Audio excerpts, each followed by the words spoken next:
Bonjour les frères et sœurs. Amen. Dieu nous a vraiment bénis. Amen. Amen. Et ce matin, on a été vraiment déjà gratifiés.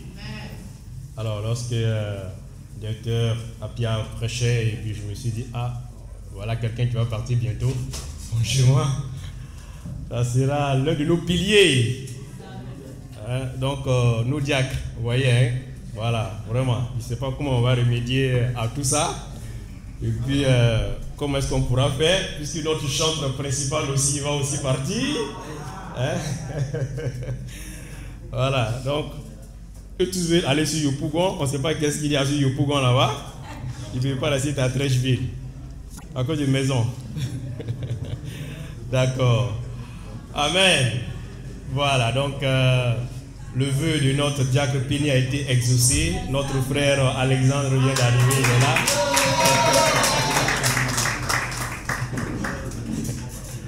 Amen. Ce matin, nous avons été déjà tellement encouragés. Je pense que tout a été prêché ce matin déjà. Mon message a été déjà prêché.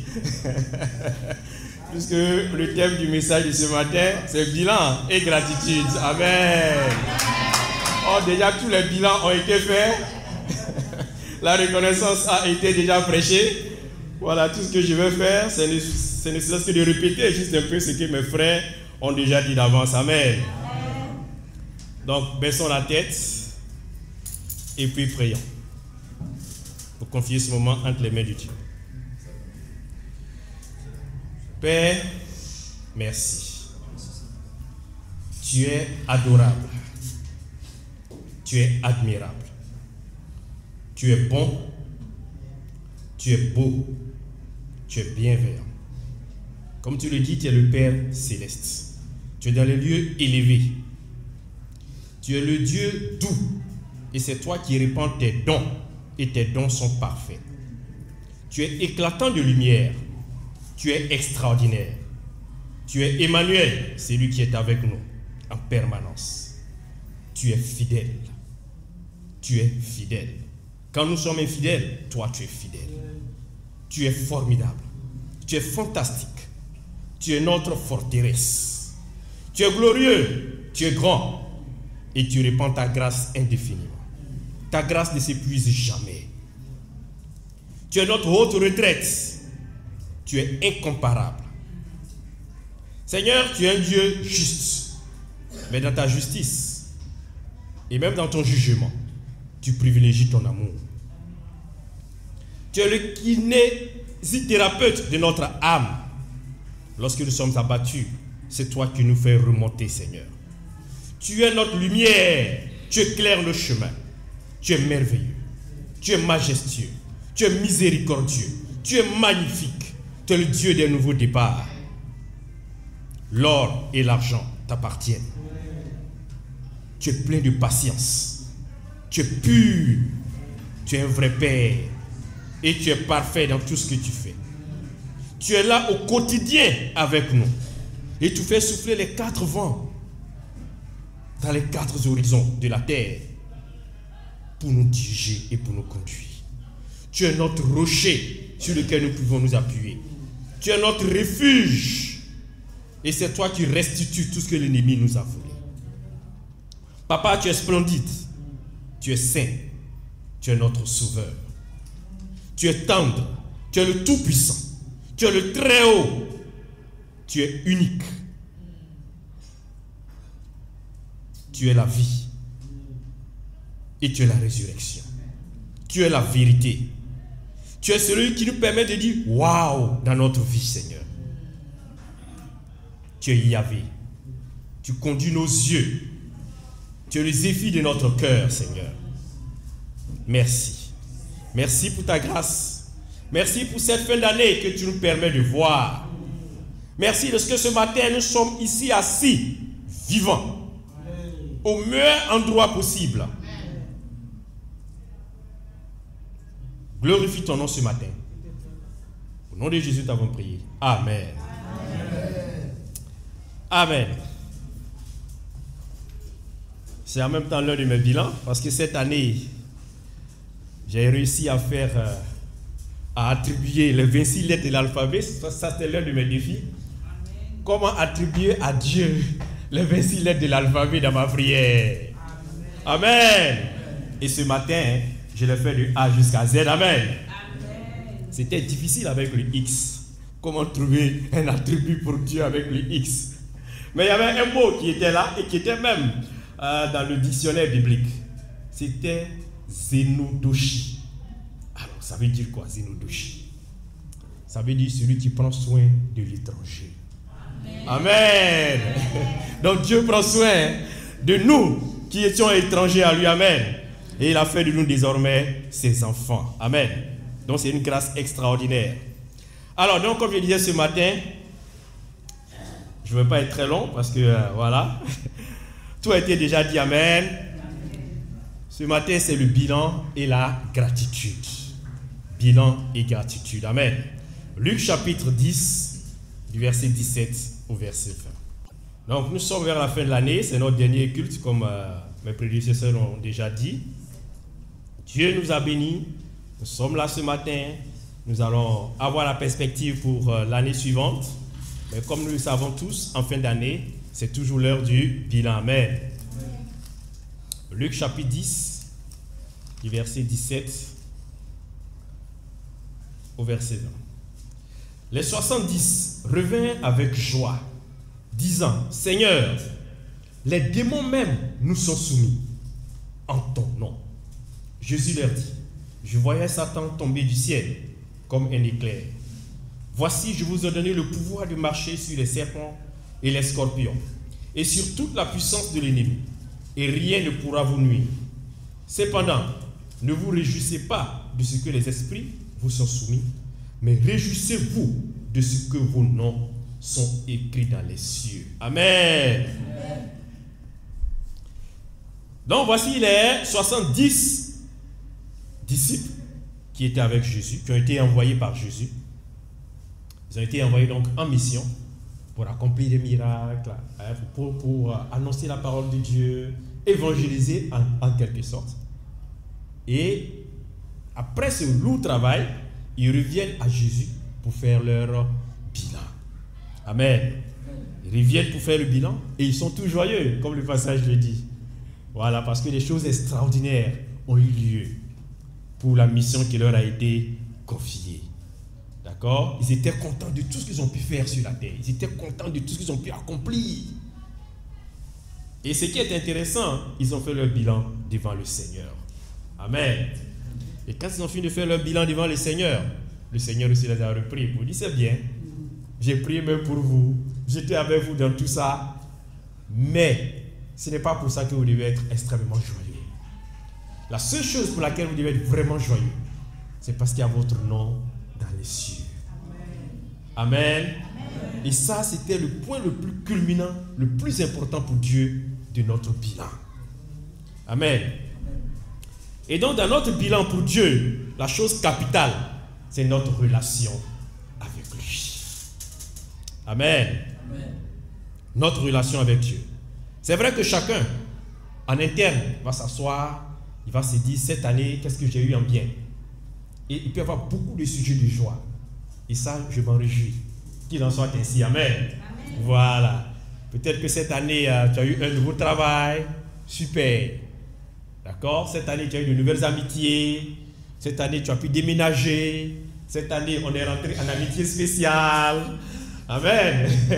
C'est une chose, c'est une bonne chose. C'est une chose extraordinaire. Cette année, il y a eu de nouvelles naissances. On a eu un nouveau bébé à la maison. D'accord? Voilà. Donc, cette année, il y a eu beaucoup de bonnes choses. Super. Mais Dieu nous dit, ce qui importe le plus, c'est bien. Il nous a accompagnés dans tout ça. Mais ce qui importe et qui est capital, c'est notre nom qui est inscrit dans les cieux. Amen. Amen. Quel est l'état de ta relation avec Dieu? Dans le bilan. Est-ce que ton nom est inscrit dans les cieux ce matin, toi qui nous visites ce matin? Et dans notre marche avec Dieu, Dieu nous inspire. Dans notre marche avec Dieu, le premier élément qui caractérise notre marche avec Dieu, c'est notre vie de prière. Amen. Amen. Alors, est-ce que nous avons évolué dans notre vie de prière? Qu'en est-il dans notre vie de prière?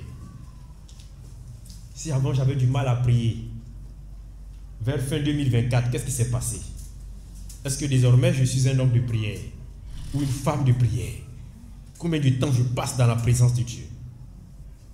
Je sais qu'un jour spécialement, nous allons avoir une prédication spécialement sur la prière.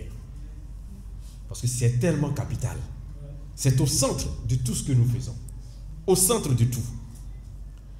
Qu'en est-il de ta connaissance de Dieu aussi? De la méditation. Qu'est-ce qu'on a appris de plus de Dieu cette année? Avons-nous grandi dans notre connaissance de la parole de Dieu? Avons-nous grandi dans ce que nous ignorions avant? Parce que parfois, on ignore bien des choses. Mais est-ce que notre connaissance a augmenté? Est-ce que notre méditation des Écritures a augmenté? Il y avait un défi biblique de lire toute la Bible. Et chaque mois, on recevait sur WhatsApp, d'accord, les livres à lire de la part de notre pasteur Jacques Ebo, pour que nous puissions terminer de lire toute la Bible. Est-ce que nous avons pu lire toute la Bible cette année? La communion fraternelle, ça c'était l'un de mes gros défis, personnellement à moi. Est-ce que cette année, on a pu rendre visite? Je ne connaissais pas certains frères. Est-ce que j'ai pu connaître chez eux désormais? Et vous savez que c'est un élément permanent qui nous aide dans notre relation avec Dieu. Être avec les frères. Est-ce qu'on a développé de nouvelles amitiés dans le royaume? L'état de notre confession. Nous sommes à l'heure du bilan. Sommes-nous une personne ouverte? Qu'en est-il de notre formation? Est-ce que nous avons été formés durant toute l'année? Combien de temps de formation nous avons fait? Nous allons rentrer dans la nouvelle année. Est-ce qu'on a eu le temps de s'asseoir avec un frère ou encore avec notre formateur pour ouvrir notre cœur, confesser nos péchés, ouvrir notre cœur pour discuter, échanger, partager ce qui est dans notre pensée, ce qui est dans notre cœur? Est-ce qu'en 2024, nous avons trouvé la paix que nous recherchons? Parce qu'en tant que chrétiens, nous sommes en quête d'une chose, la paix de Dieu. Sommes-nous toujours troublés? Avons-nous des troubles? Avons-nous des pensées bizarres? On ne dort pas encore en paix? Où avons-nous trouvé la paix? Est-ce qu'il y a des rancunes encore dans notre cœur? Des choses qu'on a gardées et qu'on n'a pas encore libérées? Qu'en est-il après notre relation avec Dieu? Ça, c'est l'un des premiers points de notre bilan, notre relation avec Dieu. Amen. Deuxième élément, les finances. Même si c'est lié, mais je les ai dissociés quand même. Qu'en est-il de nos finances, de notre gestion financière? Est-ce qu'on a évolué financièrement? Parce que sans cela, aujourd'hui, c'est capital dans notre vie. On ne peut pas vivre sans l'argent, ce n'est pas possible. C'est pas possible. Donc, c'est un aspect important. C'est un élément capital. Et parfois même, ça fait tomber dans l'argent. Ça fait tomber dans notre foi. Certains frères sont partis à cause de l'argent. Parce que je n'ai pas d'argent. Cela veut dire que c'est un élément qu'il faut régler. Comment avons-nous évolué financièrement? Est-ce que j'ai eu un nouveau travail? Est-ce que mes revenus ont augmenté? Ou bien c'est toujours le même revenu? Quel plan j'ai mis en place? Lorsque Dieu m'a béni aussi, comment j'ai géré l'argent là? Est-ce que j'ai évolué dans la gestion financière? Comment je gère? Ou bien je gagne 500 000 aujourd'hui, en même temps tout disparaît? Est-ce que quelque part je me suis amélioré dans ce domaine? Nous allons faire aussi notre bilan. Ou bien avant j'avais 500 000, mais maintenant mes revenus là c'est devenu 200 000. C'est devenu 100 000 francs, maintenant c'est devenu 50 000 francs. Moi, après moi, ça ne fait que diminuer. C'est qu'il y a un problème. Qu'en est-il de nos enfants? Pour les parents, est-ce que nos enfants ont grandi? Voilà. Sur le plan scolaire, est-ce que leurs résultats scolaires se sont améliorés en 2024? Ou bien ça régresse? Sur le plan du comportement, là où on n'était pas fiers de nos enfants, est-ce que ça a changé? Nous sommes désormais plus fiers d'eux? Ou bien c'est encore la même chose? Ceux en âge de devenir chrétiens, sont-ils en train d'emprunter le chemin pour devenir vraiment chrétiens? Qu'en est-il de notre santé? Ça s'améliore ou bien ça se dégrade? Un autre point encore de notre bilan. Même notre santé physique. Et je sais que l'un des défis pour les mariés, c'est surtout la fatigue. On est tout le temps fatigué. Voilà. Est-ce qu'on a trouvé la solution à ça? Ça, c'est mon problème, ça, chez moi. Toujours fatigué. Tout le temps fatigué. Est-ce qu'on a pu trouver la solution à ça? Amen. Et quel a été notre impact Sommes-nous en mesure d'avoir de l'impact autour de nous? Est-ce que les gens nous voient comme des gens qui désormais impactent leur vie pour faire des disciples? Donc voici, entre autres, plusieurs éléments sur lesquels nous pouvons nous asseoir et puis faire notre bilan personnel. Amen. Et quand nous allons faire notre bilan, alors, je vais donner cette histoire d'un enseignant qui arrive en classe. Il dit, interrogation surprise. Il prend une feuille blanche, une feuille ramée, toute blanche. Voilà. Et il met un point noir, un bon point noir au beau milieu de la feuille.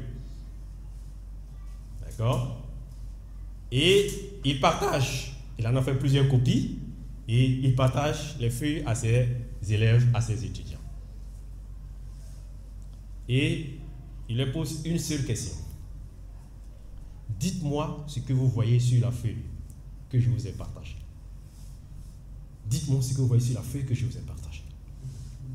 Ah, les élèves se penchent. Bon, mais nous on voit un point noir. Moi aussi je vois un point noir. Bon, tout dit, bon, un point noir, mais bon, après c'est rond, après c'est carré. On essaie même de le décrire tout ça. Et ils ont rendu les feuilles de copie. Et à la fin, ils corrigent toutes les feuilles, ils se rendent compte que tout le monde a vu que le point noir. Et il leur dit, vous avez vu le point noir qui était unique. Mais vous n'avez pas vu les 1000 points blancs qui étaient sur la feuille. Parce qu'en réalité, sur la feuille, il y avait plusieurs points blancs qui ont tellement rempli la page. Mais vous ne l'avez pas vu. Vous n'avez vu que le point noir. Et malheureusement, dans notre situation, dans notre bilan, on aime voir les points noirs de ce qui s'est passé en 2024. On ne voit que le point noir. Ah, il y a eu ceci. Il n'y a pas eu ceci. On n'a pas pu avoir cela. Et puis on est abattu. On est découragé. On se culpabilise en rentrant dans la nouvelle année. Amen. Dieu veut ce matin que nous voyons toute la feuille qui est blanche. Amen. Et non pas le point noir. Dieu veut ce matin que nous voyons toute la feuille qui est blanche. Ça, c'est le premier point. Donc, si nous avons vu toute la feuille qui est blanche, quelle sera notre attitude alors? Comme deuxième point, nous ne pouvons être que reconnaissants vis-à-vis de Dieu. Nous ne pouvons être que reconnaissants vis-à-vis de Dieu. Amen. Amen. Donc, deuxième point, la reconnaissance. 1 Thessaloniciens chapitre 5, verset 18. Donc, soyons pleins de reconnaissance. Si nous nous asseyons, nous allons voir que Dieu a fait des choses extraordinaires dans nos vies. Dieu a fait des choses extraordinaires. 1 Thessaloniciens chapitre 5, verset 18. 1 Thessaloniciens chapitre 5, verset 18.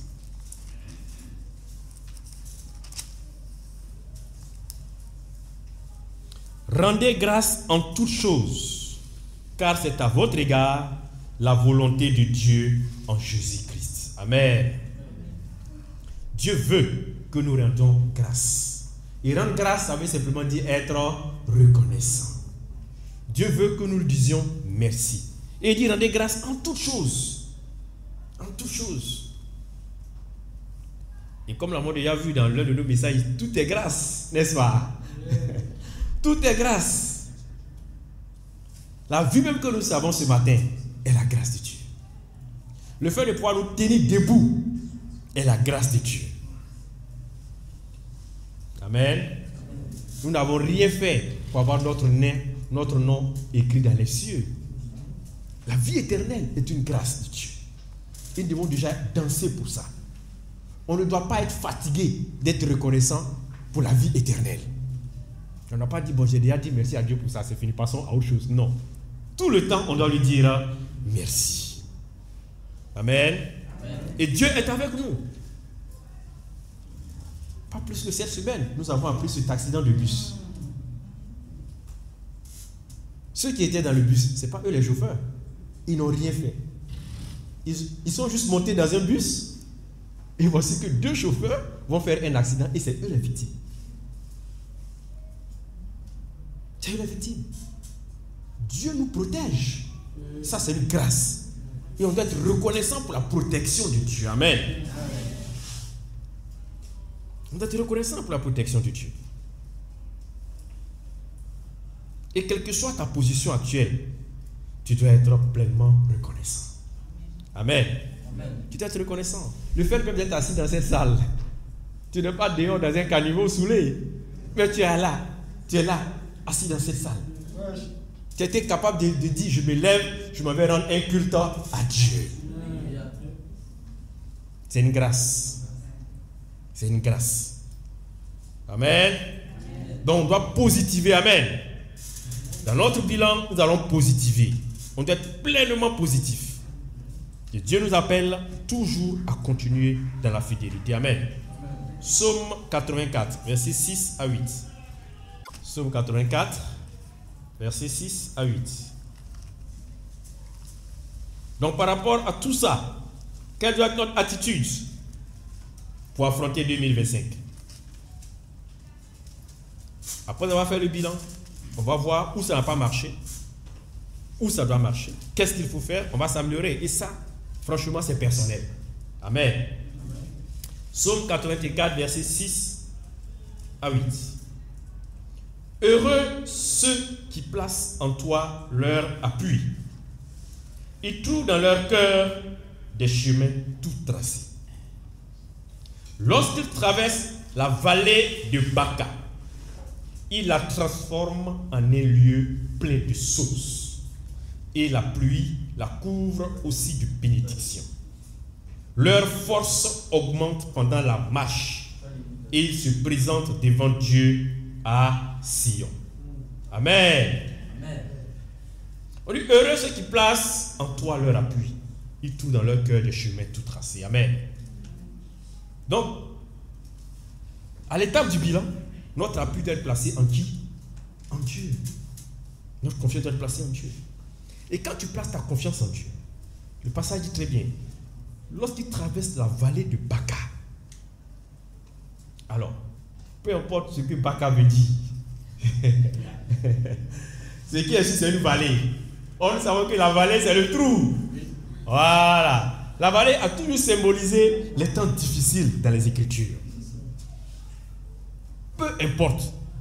Et quand tu traverses cette vallée, Dieu dit quoi?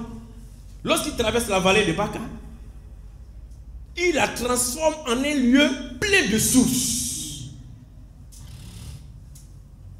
Il la transforme. C'est-à-dire que c'était une situation compliquée, une situation difficile, mais Dieu dit, on la transforme en une situation de source.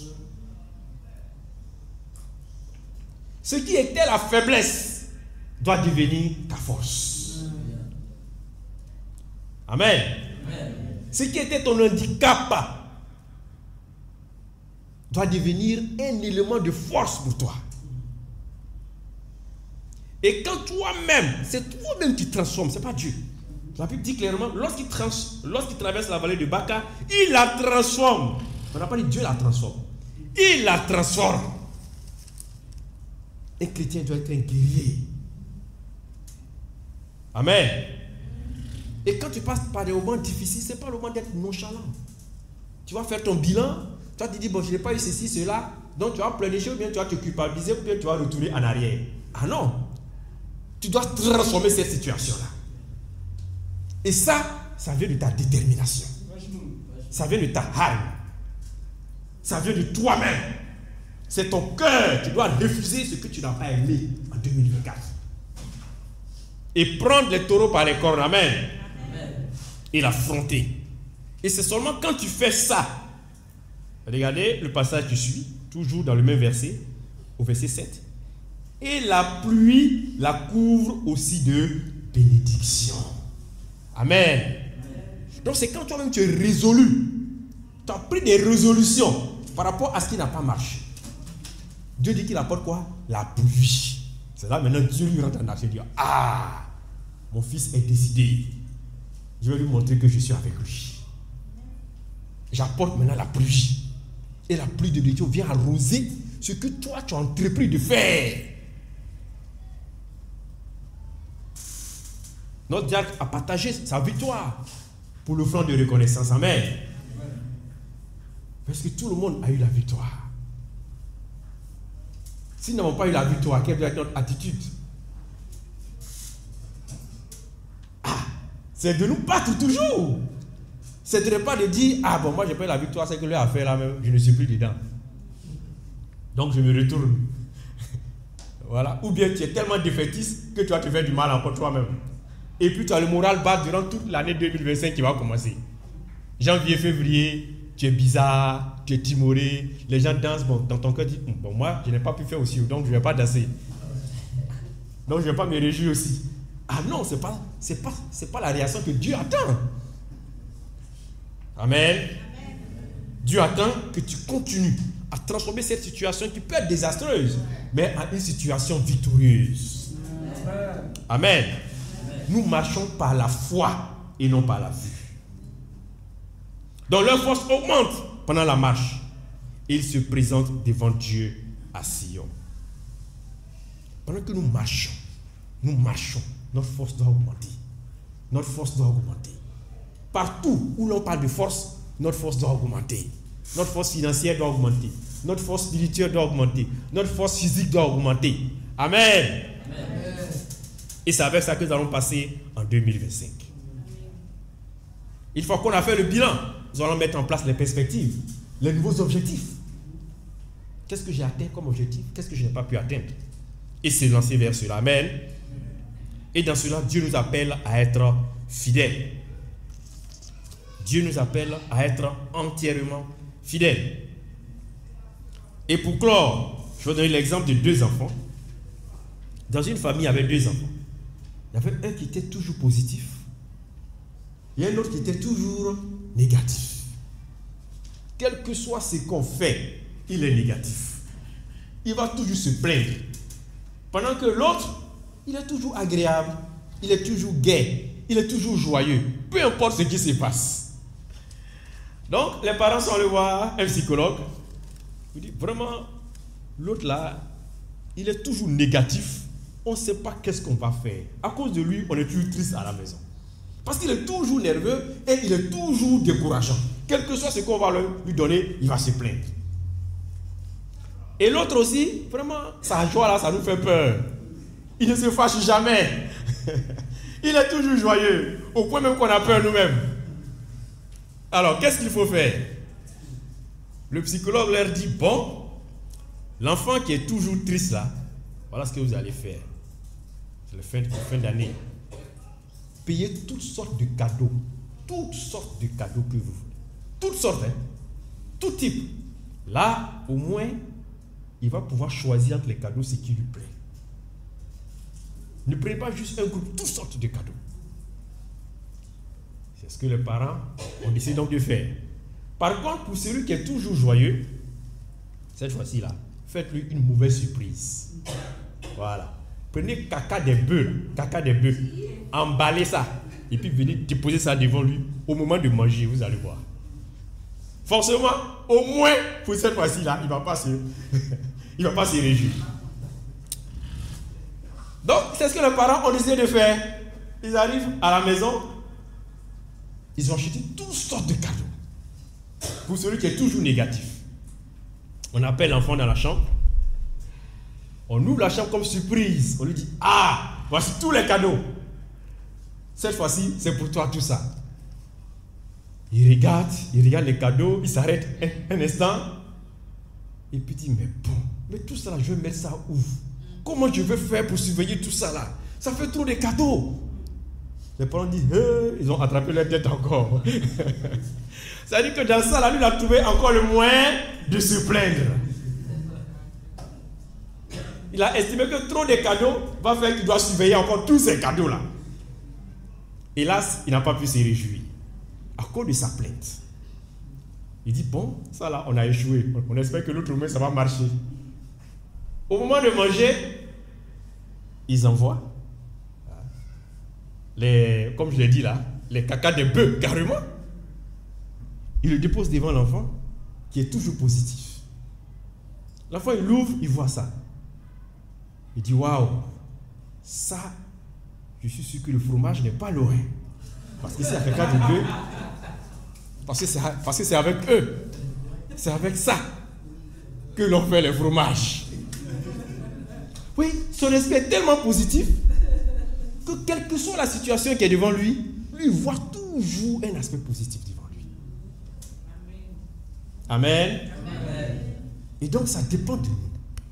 C'est à nous de choisir d'être positif ou d'être négatif. Si nous sommes positifs, peu importe ce qui est devant nous, nos yeux voient ça autrement. Nos yeux voient ça différemment. Pendant que les autres vont se plaindre, pendant que les autres vont apprécier ça en mal, nous on voit autre chose derrière ça. Parce qu'on ne se plaint jamais. Amen. Amen. Donc, soyons pleins de reconnaissance. Soyons pleins de positivité dans notre bilan. Gardons la foi. Et comme je l'ai dit, mes deux prédécesseurs ont déjà tout dit sur le bilan, avec leur exemple. Donc, imitons-les. Amen. Faisons le bilan, mais surtout, demeurons pleins de reconnaissance. Voyons que tout est blanc. Ne nous fixons pas sur les 2 points noirs, les 3 points noirs, au point de ne pas voir tout ce qui est blanc. Amen. Amen. Et demeurons positifs pour la gloire de Dieu. Que Dieu vous bénisse.